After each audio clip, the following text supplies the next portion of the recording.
أفضل 10 مسلسلات تركية تم تصويرها في حقبة زمنية مختلفة. سادس مسلسل هو مسلسل فلينتا مصطفى. المسلسل ده هو تاريخي وأكشن وسياسة، وبيتكلم عن الفترة ما بين 1850 ل 1900، واتعمل منه 56 حلقة مترجمة.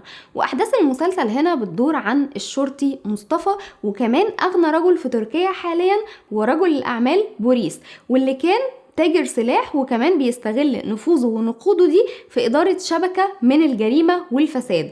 ومصطفى ده بيكون من أمهر ضباط اسطنبول العثمانية في الوقت ده.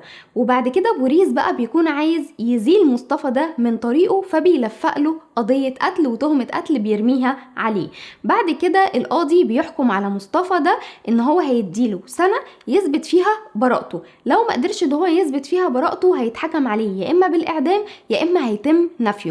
فمصطفى ده بيحاول بقى بمساعدة اصدقائه ان هو يدخل العالم السفلي لاسطنبول عشان يقدر ان هو يتعرف على الاسرار بتاعت بوريس دي، ويقدر ان هو كمان يثبت براءته. واثناء رحلته دي بيتقابل بشخصية اسمها ايلا، واللي بتكون بنت بوريس وبيحبها للأسف، وبتنشأ ما بينهم قصة حب. فيا ترى هينتقم من باباها ولا ايه اللي هيحصل؟